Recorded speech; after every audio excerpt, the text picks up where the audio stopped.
Hi there, it's Kevin with RogueDeckBuilder.com here with this week's episode of the Market Monday. Maybe some of you it will be Tuesday by the time this actually uploads, but it is 9:49 my time, so I thought I'd try to bust this out. I apologize for having this late. My internet was acting up, and then I had to go to work, and now it's late at night. So here we are. I'm going to continue off kind of my topic of last week, and as suggested, if you wait till the end of this video, I'm going to give you 3 pickups. For this week, I'm going to target 3 targets on MTGO. I think MTGO is a prime time if you are an MTGO investor. There's some cards that I think are very, very low.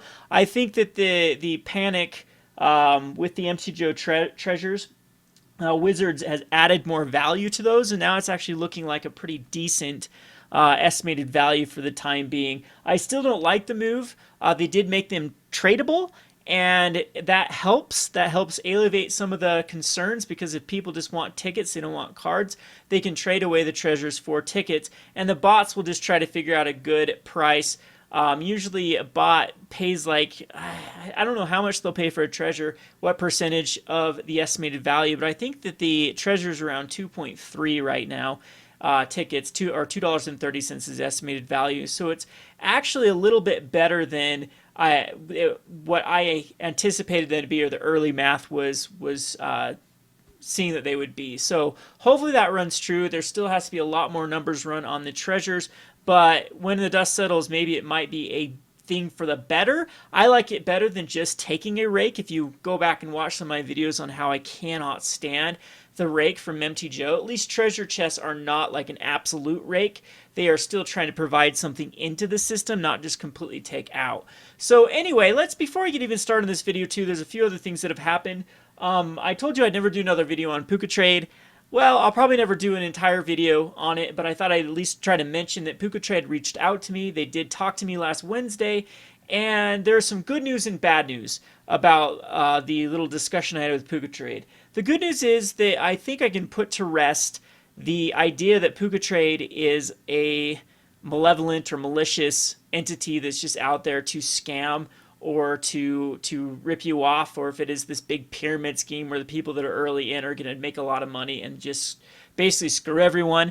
I met with the leadership of Puka Trade, and I can tell you from just with talking to them that I'm 100% convinced that that is not the case. They really do believe in their system, and they are trying to do what's right.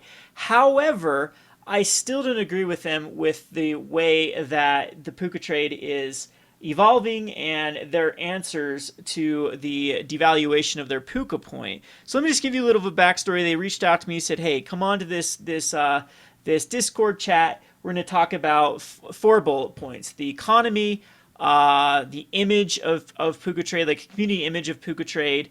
I can't remember what the other 2 bullet points were, but basically, how that they could get the message out clearer, because they thought that from what I understand is when they released Future Sight, they literally were working on what feedback they had received from the people they polled like crazy. They had it on their blog. They had a lot of things that like tried to reach out to the community, and the people that responded, this is what they wanted, and they delivered for what the people that responded. Well, obviously, the vast majority of people must never have been a part of that survey or even knew what was going on, because all of us hated the Future Sight. The vast overwhelming majority of the community did not like the transition over from a spreadsheet-based service over to the highly graphic intense service. And then, of course, I was very upset because I found out that people were being paid in Puka points, and that the new Future Sight did nothing to address a lot of the concerns with the economy that I had going up to the Future Sight release. So anyway, we talked for quite a bit about that. They didn't really get into a lot of details about the economy and how they try to fix it, other than they're trying to take points out of the system. Now, I have 2 problems with that, because inflation always will lead to the devaluation of your points. So let's say you have a bunch of money stored up, like a bunch of currency. And then the bank just prints off, or the Fed just prints off, or whatever entity just prints off a ton of money. That devalues like your share of the money. But for a healthy system, there needs to be a slight inflation. Just as more users or more citizens enter into the market, there has to be a slight inflation. Otherwise, there will be a shortage of actual capital to go around, or actual representative capital to go around. I think the Puka Trade in the early days did a good job of representing basically a healthy trading economy. But then it got out of control with the hyperinflation of giving out the for gold membership referrals, and just when things were lost in the mail, both people were compensated, and it went to extreme runaway inflations. Then after that, they added a what I think is good, like a Puka protection module where you can basically insure your packages, and if they do get lost in the mail, you get refunded. But it doesn't like both parties aren't like double compensated. What ends up happening is the person that didn't receive the cards, they just never confirmed them, and they never have to take points out of their system. And if you had the Puka Shield, then you would be reimbursed, and the reimbursement is supposed to cover that. So all in all, it's been a good way to kind of put a little bit of checks on the amount of inflation that's occurring on Puka Trade. Where I think the Puka Trade still doesn't get it, though, is that taking out of points doesn't necessarily mean better faith in your currency, nor does it actually mean your currency will be worth more, because it's to the point that Puka Trade is now 0.4 on the dollar. So 40 cents is how much it would cost you to buy 100 Puka points if you were to go out in the marketplace and try to buy them from a user. And I think this was very indicative of when they did their little lottery for the tropical island, when they're able to take out 1 million points, over 1 million points, for people opting into this lottery to win a tropical island, which is just plain ludicrous, and actually shows that people don't have faith in the Puka Trade currency if they're willing to throw a ton of Puka points at a lottery. If I could sell a tropical island at $10,000, because that's literally what they say 1 million Puka points is worth. If I could go out and do a lottery every week, I do it every day, I do it every second, if I knew I was going to be able to sell a tropical island for $10,000. So they were able to get Puka points out of the system, but I think that they are just very naive of how economies work, and how basically if you take points out of the system, that does not build back trust. It's not about that. It doesn't really make the valuation of a point actually stabilize. It can help in some circumstances, but it'd be the exact same thing if like the United States government decided to just burn a bunch of money. It might not actually do much to the overall wealth of the nation. It just actually just gets rid of currency, which is just representative. So it's kind of the same thing with Puka points. Puka points actually don't mean anything. They just represent something. And the Puka point being represented as not being able to get shock lands, not being able to get fetch lands, not being able to get modern staples, not being able to get commander staples, not being able to get anything, was just very indicative of a weak faith of the currency. And the tropical island lottery was basically the entire the biggest clear sign that people didn't have faith in the currency. So anywho, that's all I'm going to talk about that. I just thought I'd let my viewers know that I have been in discussions with Puka Trade. They've been transparent with me. They've been committed to try to be more transparent, but I'm not quite ready to jump back on is this service worth using? I think that they have a lot to grow from. They didn't do a very good job of answering. In fact, their bullet point 1 was about the economy, and I kept trying to push economic questions, economics, and they were like, well, this isn't the point of the discussion. And I'm like, well, the first point was economics. That was their first bullet point. And they really, I think why they invited me is they just really wanted to win me over and help heal their brand image. I think that was more of the Discord call was really about. So I don't know. I'm pretty iffy about the whole thing. Props to them for actually reaching out to me, because I think I was probably the most damaging figure out of anyone to the Puka Trade brand, because it led to other people speaking out and yada yada yada. And I think that I was one of the more higher up people that actually used the service and then jump ship, rather than we've had some very, very outspoken members of the community that have dabbled or put their foot in the water with the service, but they didn't really go into it. So anyway, that's all I'm going to talk about it. Again, I just thought I'd get it out there just in case people are wondering where I stand with it, whatnot. Now back onto the Market Monday, now that we're 9 minutes into it. So last week we talked about Modern, and I gave you my spiel of why I think that Modern is a dying format, and Wizard of the Coast is 100% to blame. Now, I had a lot of discussion in the comment section below, and there was a lot of, it seems like there is no neutral people here. Either you are on my side that Modern is in grave danger, or you're kind of on the side of, This is just a natural cycle. Every year we see this after a modern season, and then we'll have these huge spikes when people pick up the cards, and then it just falls off and goes down until there's another modern season. Correct. Correct. And that is my entire point with last week's Market Monday is, yeah, that happens every year. We see about a 15% dip, and then it recovers when there's like another modern season. Well, is there going to be another modern season? Because how Pro Tour qualifiers worked is they're supposed to be playing the format that is leading up to the Pro Tour you will be playing in. So, I mean, it's usually like 2 Pro Tours ahead, I believe, when you do a PTQ. And they do it on the format that will be played. So if it is going to be a standard, it's you play standard to qualify for that Pro Tour. Now, with the Pro Tour not being modern, I don't think there's ever been an official announcement to say that they're going to change the way they did it. So are we ever going to see PTQs be modern qualifiers? That's the big question mark. Plus, I think that Wizards not being very consistent with their bannings, like that, go check out the video, I go over and over and over with it, is just going to eventually lead to the format becoming stale, or the format, and people argue, saying it's been as healthy as it's ever been. I actually think in the past few weeks it's not been too terrible. All the Death Shadows and Infect decks seem to finally have been put in check by the attrition-based decks. So now we have a very, very healthy metagame, but it's just, I don't know. It's just something that I think that Modern can continue to improve, and then if we just take like a backseat kind of stance on it, it will just kind of devolve into what Legacy's become. And people, there is a small group of people that do love Legacy, but the vast majority of Magic players do not play Legacy. A, because it is too expensive, and B, because they don't find it interesting. I'm actually in the second category. I think if I wanted a Legacy deck, I'd build towards it, but I just do not personally like the format, and just the high variance and the kind of coin flip type decks that run rampant. And yes, there is like Maverick versus Maverick type matchups, or top versus top type matchups that can be these high skill intensive.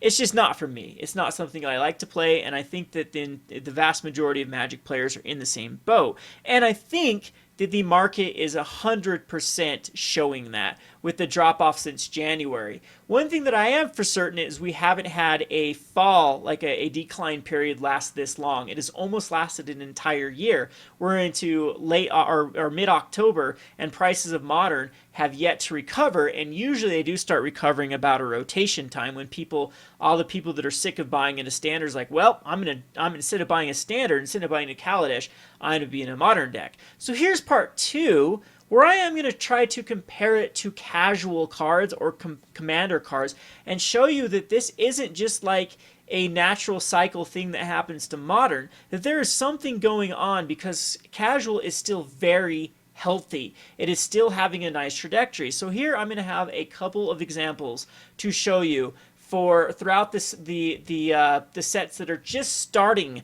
to go up in price. I mean, some of these sets are pre what we call like the big influx of Magic players and Wizards responding.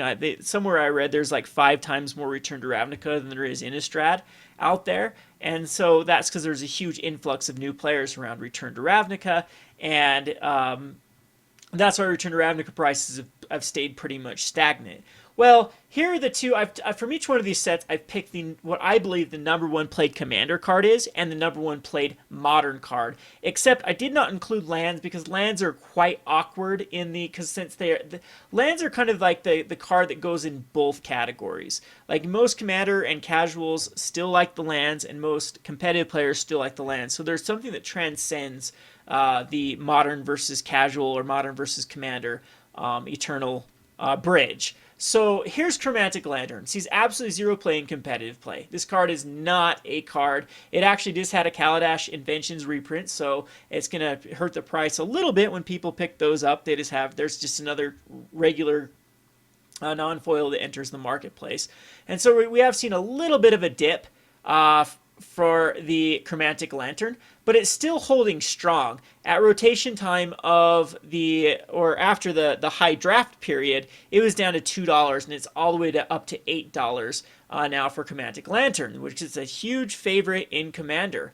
Now, I would say out of Return to Ravnica, the big star of Return to Ravnica is Abrupt Decay. It sees a ton of Legacy play, and it sees a ton of Modern play.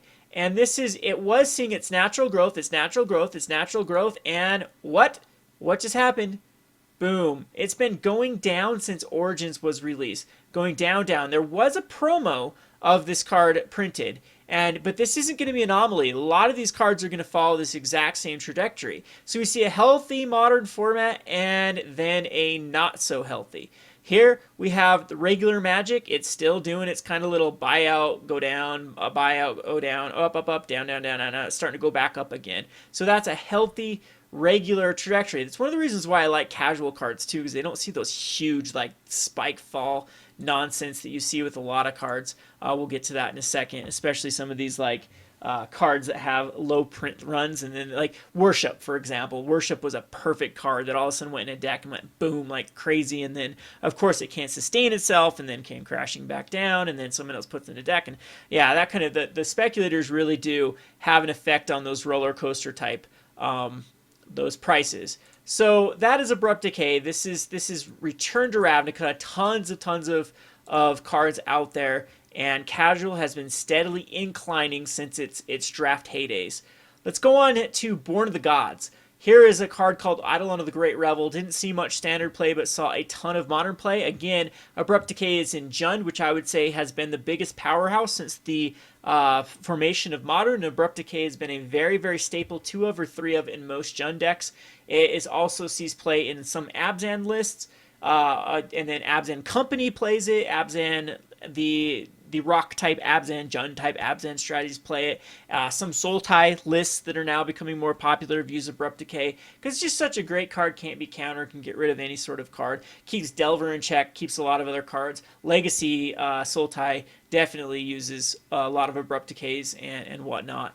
So Eidolon of the Great Revel, same thing. Huge modern power, so you can see it. Here's its heydays. Its draft pressure stops right here. It sees a standard deck maybe. It gets adopted into burn about here, and then rotation time, it falls off a little bit, and then it climbs. Healthy modern. Again, look around Origins. It all seems to be around Origins, and it flatlines out and then starts to fall. This card has not had any sort of promo, has not had any sort of reason that it should be falling. I think this card does see Legacy. Yeah, Legacy burn as well, that it sees play in, and it has continued to go down for now over a year. Over a year this card has been going down. Not a good sign for a format that is supposedly growing or healthy. We have Dictative Erebos. Dictative Erebos, it has its draft heydays. It goes down, and rotation it goes down. And then there was some hype about this card because it was just basically like Grave Pact and with Flash on top of it, and the Commander players love it. I use it in every black Commander deck I've ever run because it's such a powerhouse to get around Indestructible and Hexproof. And here it goes up there, and then it goes a little bit down because this was basically a speculator. There was an article written here. I do remember the hype really, really clearly here. And then it goes back down, but it's just continued to go up for months now. For a year. It's been going up for a year.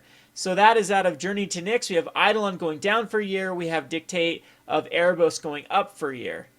Let's go back to Avacyn Restored. Avacyn Restored has this card called Exquisite Blood. With the price data for MTG stocks does not have at its height of drafting, but it did get down to, here's 50 cents right here. So it was down to 50 cents right here. And then it continues to go up,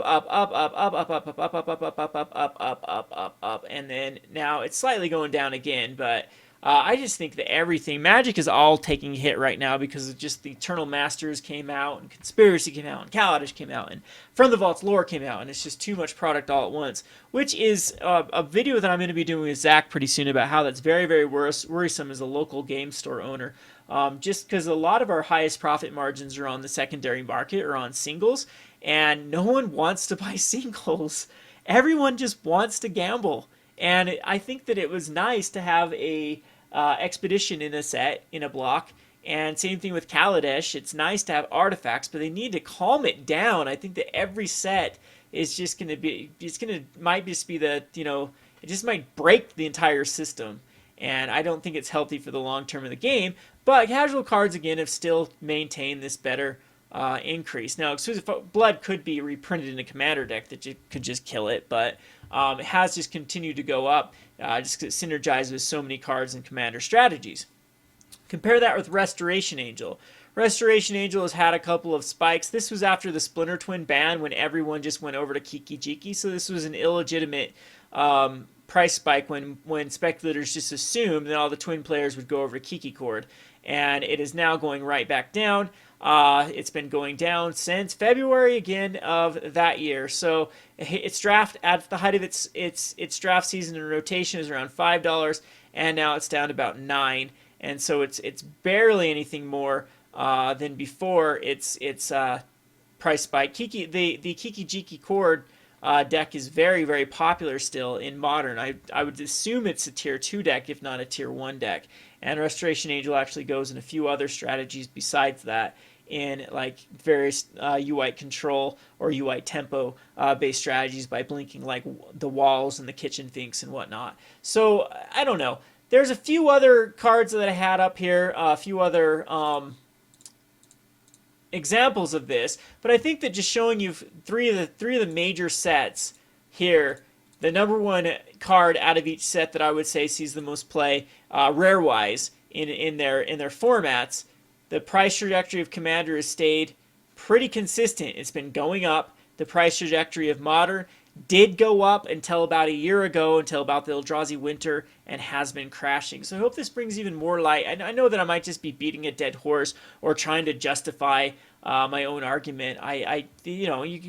That's a fair argument against me, saying that maybe I'm just trying too hard to prove my own point. But it's just, as a store owner that runs Modern tournaments, as a major player, that Modern used to be my favorite format, and I think would continue to be my favorite format if we could, have a clear vision and a clear goal for it. And as just someone that is around around talking to other speculators, even big time speculators, the entire kind of feeling of Modern is not one that I would say represents something of a healthy market. A lot of people have been. I heard of a guy that was going to put 100 Tarmogoyfs for $100 up on eBay, because he had just decided that it's not going. A lot of people bought into Tarmogoyfs when they hit under 140 after Modern Masters 2, thinking that they're just going to recover. They're going to recover. Look what happened to Modern Masters 1. They recovered, and they never did. They're continuing to go down. MG Stocks also has this nice little thing called analytics with all-time high-low, and you will still see a lot of Modern staples now hitting their all-time lows on this, like Cryptic Commands, for example, and Tarmogoyfs. They're $131.99. Speak of the devil. A lot of these Modern staples hitting their all-time lows that they've never been this low ever before, and that's not a good side of like Cryptic Commands and Tarmogoyfs that have been, and Vendaline Clicks. These have been very, very staples. People would say that Blue and maybe Tarmogoyfs are a little bit underwhelming at the moment, but Tarmogoyf is still seeing a ton of play, especially in the latest flavor of the week, which is kind of like the Jund and Abzan Delirium based strategies. Thoughtseize from Theros is an all-time low. A lot of the cards out of the Khans of Tarkir, the fetch lands, are still an all-time low. Now there's not one over $16. Polluted Delta is now down below that. So it's not a very good sign for the format. So where do we go from here? Now I've gone 23 minutes rambling. I love casual cards. You know why I really love casual cards is I think it's just such a ignored field. We get in this spike mentality that competitive is the only way to invest in Magic the Gathering. Competitive or bust. When it's a card like Undead Warchief here, for example, that is such a casual card that has had such a price trajectory of just going up, up, up, up, up for its since it's been reprinted. Plane Chase is better. Aren't they reprinting Plane Chase? I think they are. But anyway, a lot of these, like Grave Pact, for example, just continue to go up. Cards like Thespian Stage and Chromatic Lantern and, Prophet of Krufix would have been a wonderful investment if it wouldn't have got banned out of the format, out of the Commander format. But a lot of these are where the the good investments are, not because of the sheer number of people playing it, but I just think that speculators aren't meddling with the investments the same way that they've been meddling in Legacy and Modern for so long. Modern used to be such a investment, but it didn't go up as much as up and down as much as it did. If you go back about 3 years now that I've been doing this YouTube channel, my first Market Monday, or I called them the Rogue Markets back in the day, were actually pretty conservative with their gains. Like I picked Edge Champion and Lily. I think I picked Liliana back when it was like $14. You can go back to the Market Mondays and see all of my picks back then. And I was only foreseeing like over 6 months and a year these slight but steady gains. And that's when investing was the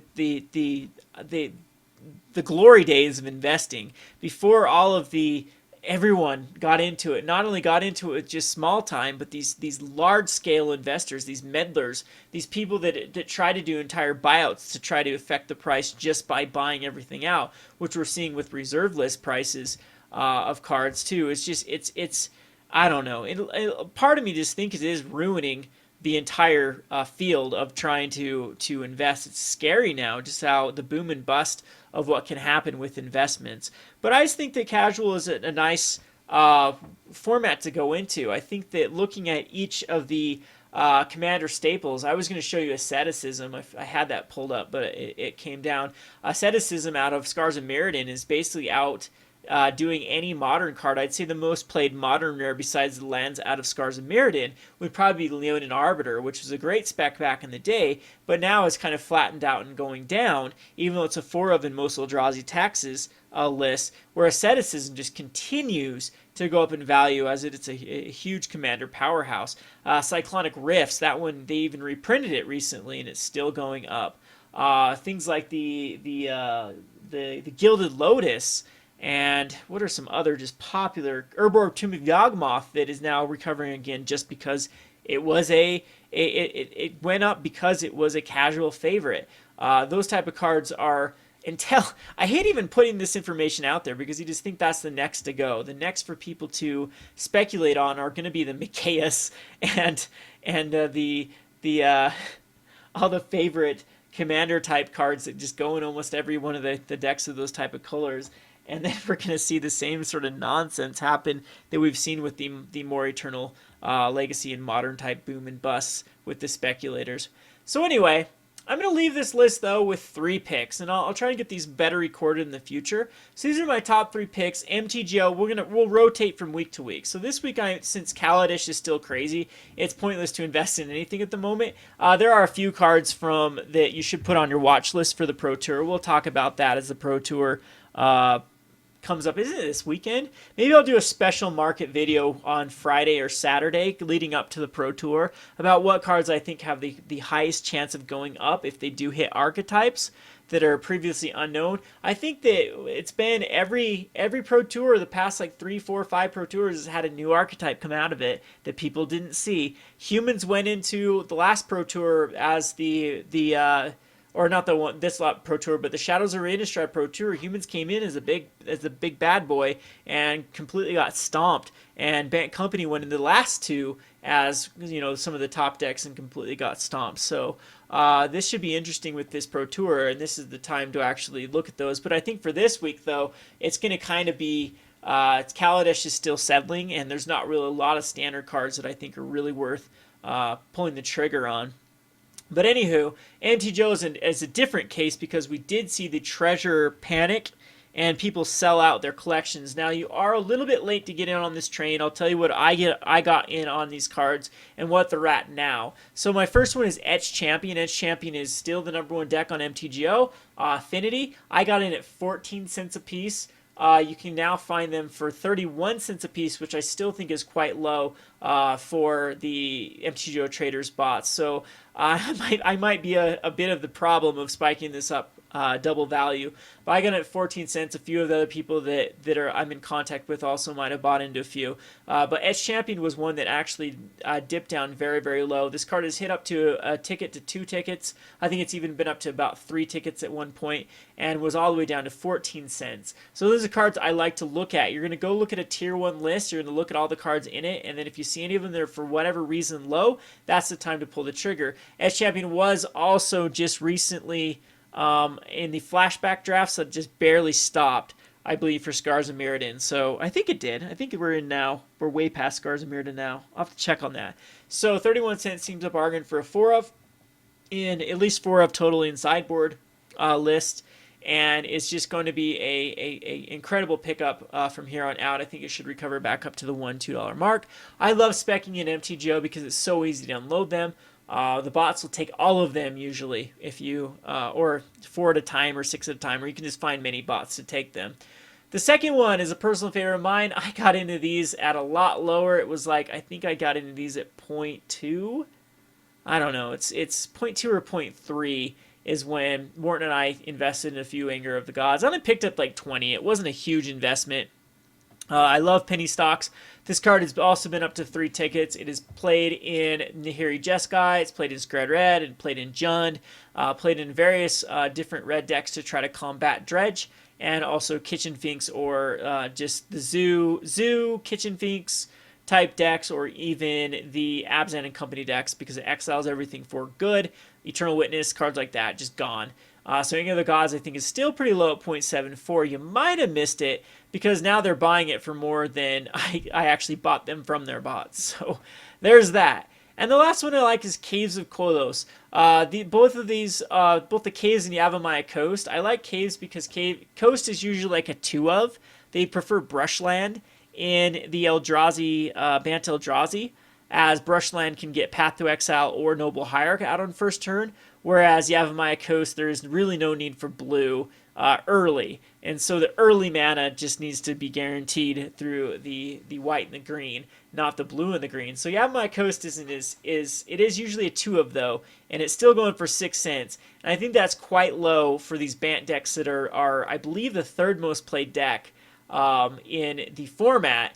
And Caves is used in the Eldrazi Taxes, which is becoming more and more of a popular deck, and it is a 4 of. It is a 4 of and very necessary for that strategy. Whereas Yavimaya Coast is more like fluff, or not necessary because there's enough brushlands and other things to make it viable. Caves is, as a 4 of in the most popular deck, has had a lot of printings before, and MTGO is notorious for reprinting some of the older sets, but most of them are in like the M sets and the core sets and or the previous core sets before then.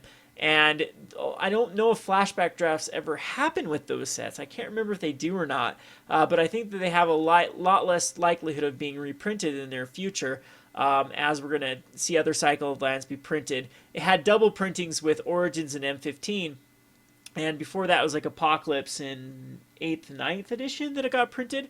And so, yeah, I think this is a good time to pull the trigger on the Caves. And even though there's a ton of them out there, this is something you can get into very, very low prices at 13 cents a piece. And I got into them at 7 and 6, I believe. And so they've already gone up past that too. This was Friday, by the way, that I actually invested in these cards. And it was just another card that had just dipped very, very low. So those are my 3 picks. I'm going to at least try to give people 3 picks each Market Monday for them to spec into. If you're not an MTGO person, don't worry. Next week or probably Friday, maybe we'll do an early Market Monday, will be all about my picks for the Pro Tour. We'll get off this hate on Modern, whatever you want to call it, bandwagon. The whole point to doing those videos is I really do want to start some discussion and see if we can get Wizards to support it again. I think that I still like my compendium idea. Dota does a great job of supporting its pro players through people like me that buy into these compendiums, and a portion of it goes to the pot, completely funds the tournament. And I think that that'd be wonderful, just a modern thing that somehow Wizard just needs to figure out some way to reward. Even it can be stupid little rewards, player reward type cards for people that buy into these compendiums and play at their local stores in modern events. That's exactly how they should do it. The only way you can earn these modern rewards is to play at your local game stores for modern tournaments. It'll push people back into the local game stores. It will get them buying cards. It will sell their stupid expeditions and masterpieces in their next sets because they'll actually have demand for those type of cards.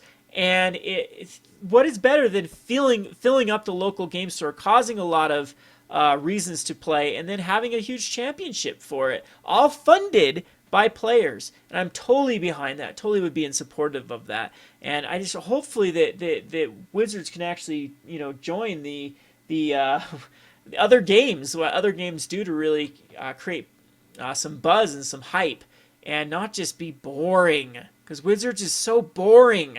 They're boring. Compared to any other game, they're boring. Anyway, pretty dreadful actually. Hope you enjoy this Market Monday. A little bit out of whack because it's way late at night, but got it out on time. This has been Kevin with RogueDeckBuilder.com. Thanks for watching.